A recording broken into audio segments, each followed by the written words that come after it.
নমস্কার। আজকে আমাদের আলোচ্য বস্তু বা বিষয় কুরুক্ষেত্রের যুদ্ধ। না, সেই কুরুক্ষেত্রের যুদ্ধ নয়, যে কুরুক্ষেত্রের যুদ্ধ একটা ভৌগোলিক সীমানার ভেতরে ঘটেছিল। আমরা মহাভারতের কুরুক্ষেত্র যুদ্ধ জানি, দুটি পরিবারের মধ্যে সিংহাসন নিয়ে যুদ্ধ। কিন্তু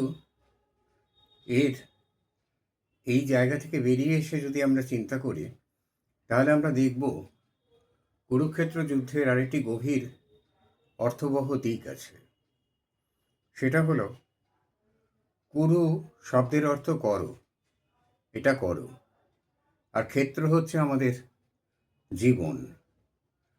তো আর কর্ম ধর্ম, কর্মই হচ্ছে মানুষের প্রধান ধর্ম। কর্মের বাইরে অন্য ধর্মাচরণ থাকতেই পারে, কিন্তু কর্মের থেকে বড় ধর্ম আর নেই। যেমন একজন শিল্পী, তার কর্ম শিল্প এবং তার ধর্মও শিল্পের ধ্যান। সুতরাং কর্ম আর ধর্মের মধ্যে এ দুটি পাশাপাশি। কুরুক্ষেত্রের যুদ্ধে আমাদের ভেতরে চলেছে, আমাদের জীবনে প্রতিফলিত হচ্ছে। কুরুক্ষেত্রে দেহকে আমরা রথ বলেছি। রথে চ বামনদৃষ্টয়া পুনর্জন্ম ন বিদ্যতে। অর্থাৎ রথের ভেতরে যে আত্মারূপী বামন আকারে আছেন, সেই আত্মার দর্শন তুমি যদি পাও, তাহলে তোমার আর পুনর্জন্ম হবে না। দেহ হলো রথ, সারথি স্বয়ং শ্রীকৃষ্ণ, যিনি বুদ্ধি ও বিবেকের প্রতীক, আর রথী হলেন আত্মা, অর্জুন তার প্রতীক। লাগাম হলো মন, ঘোড়া হলো জ্ঞানেন্দ্রিয় ও কর্মেন্দ্রিয়। এছাড়াও আমাদের রথের 5টি ঘোড়া, 5 ইন্দ্রিয়: দর্শন, শ্রবণ, স্বাদ, স্পর্শ, গন্ধ। প্রতীক কৃষ্ণরূপী বুদ্ধি দ্বারা পরিচালিত। এবার দেখুন, অর্জুন মানে কি? অর্জুন মানে উজ্জ্বল, স্বচ্ছ, সাদা, পবিত্রতা, দীপ্তি, ধার্মিক। অর্জুনের চরিত্রে এই প্রত্যেকটি গুণ ছিল, দিয়ে তাকে সৃষ্টি করেছেন আমাদের মহাভারতের কবি ব্যাসদেব। অর্জুনের ভেতরে অদম্য ইচ্ছা ও শক্তির প্রকাশ। আমাদের ভেতরেও একটা অদম্য ইচ্ছা থাকে এগিয়ে চলার।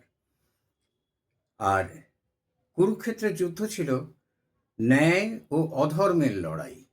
আমাদের প্রতিনিয়ত যুদ্ধও কিন্তু ন্যায়ের সঙ্গে অধর্মের লড়াই। কুরু মানে হচ্ছে করো, আর এই ক্ষেত্র হচ্ছে জীবনভূমি। রথের যে দুটো চাকা, ধর্ম এবং অধর্মের ভারসাম্য। চাকাগুলো জীবন ও মৃত্যুর চক্র। কৃষ্ণের হাতের সুদর্শন চক্র চক্রের প্রতীক। আর রথের চাকার মাঝখানে যে অ্যাক্সিস, যে দণ্ড থাকে, সেটা মহাজাগতিক কেন্দ্র। তাহলে এইভাবে যদি আমরা ব্যাখ্যা করি কুরুক্ষেত্র যুদ্ধকে, তাহলে কুরুক্ষেত্র যুদ্ধ আমাদের জীবনব্যাপী যুদ্ধ। কুরুক্ষেত্র কাজের ক্ষেত্র, কর্মক্ষেত্র, কুরুক্ষেত্র। আবার দেখুন, শতপুত্র, দুর্যোধনের শত ভাই, শতপুত্র আমাদের শত সহস্র কুপ্রবৃত্তির প্রতীক। আর পাণ্ডবদের পঞ্চভাই, 5টি ভাই, পঞ্চপাণ্ডব। এই পঞ্চপাণ্ডবের মধ্যে ধর্ম, শক্তি, দৃঢ় ইচ্ছা, আয়ুর্বেদ, তারুণ্য, রূপ, সবগুলোর প্রতীক রয়েছে। সবগুলো ভালো, ইতিবাচক জিনিসের প্রতীক রয়েছে।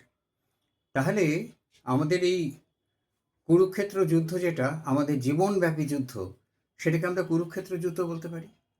এবং বলতে পারি না, এটা কুরুক্ষেত্র যুদ্ধের একটা আধ্যাত্মিক দিক, একটা গভীরতম দিক। আমাদের দেহ রথ কথাটা শুধুমাত্র যে এই কুরুক্ষেত্র যুদ্ধ বা রথে চ বামনোদৃষ্ট এখানে বলা হয়েছে তা না। বাউল থেকে আরম্ভ করে বহু সম্প্রদায়ের মানুষ আমাদের এই দেহ রথকে মেনে নিয়েছেন, যে দেহই হচ্ছে রথ এবং এই রথে চড়ে আত্মা একটি জীবনচক্রে পরিভ্রমণ করছেন।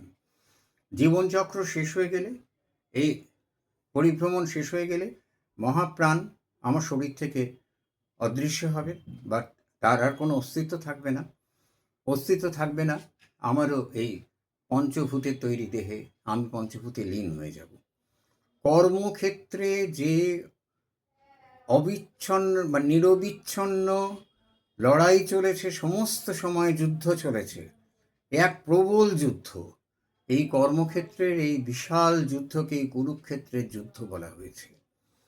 রথের চাকা এগিয়ে যাবার প্রতীক। আবার দেখুন, কর্ণের রথের চাকা কিন্তু অন্য প্রতীকী অর্থ। সেখানে কর্ণের রথের চাকা বসে গেল। কেন বসে গেল?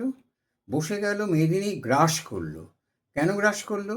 না, তুমি যতই বীর হও না কেন, যতই যোদ্ধা হও না কেন, মানবিক দিক থেকেও এটা ঠিক, অধর্ম তোমাকে কখনো ছেড়ে কথা বলবে না।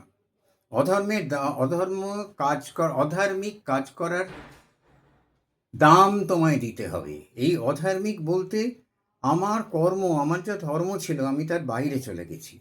চলে যদি যাই তাহলে সেটা আমার নিজের ধর্ম না, আমার প্রতি অধর্ম। তাহলেই আমরা দেখছি যে মহাভারতে প্রথমে জয় সংহিতা লেখা হয়েছিল, তারপর সেটি শ্লোক যুক্ত হয়ে ভারত হয়, তারপরে সেটি মহাভারত হয়।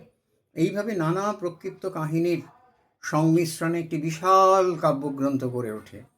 যে কাব্যগ্রন্থটির দুটি রূপ, একটি হচ্ছে ওই কুরুক্ষেত্রের বাস্তব বর্ণনা, আরেকটি হচ্ছে কুরুক্ষেত্রের যে অন্তস্থ অর্থের বর্ণনা।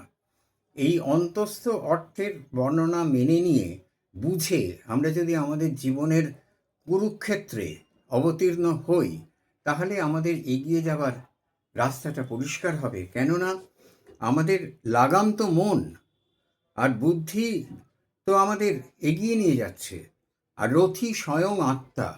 আত্মা পৃথিবীতে যত রকম পাপ আছে তার মধ্যে আত্মপ্রবঞ্চনা সব থেকে বড় পাপ। আত্মপ্রবঞ্চনা, নিজেকে ভুল বুঝিয়ে কিছু করা, সেই আত্মপ্রবঞ্চনা যদি আমরা বাদ দিই, তাহলে আমাদের এই অন্য অনেক রকমের পাপ আছে। পাপ মানে ভুল বা দোষ অনেক রকমের আছে, কিন্তু আত্মপ্রবঞ্চনার ক্ষমা নেই। আমরা ঋষি জাবালির ক্ষেত্রে রামায়ণে দেখেছি যে সে তাকে স্বর্গে বিষ্ণুদূত নিয়ে গেল। যখন তিনি প্রশ্ন করলেন যে আমি তো কিছুই মানিনি, তাহলে কেন? বলো, তুমি কখনো আত্মপ্রবঞ্চনা করনি। যারা আত্মপ্রবঞ্চনা করে সেটা মহাপাপ। কাজেই আমরা এই কুরুক্ষেত্রের অন্তর্নিহিত অর্থ জেনে যদি এগিয়ে যেতে পারি, তাহলে আমাদের জয় অবশ্যম্ভাবী। নমস্কার।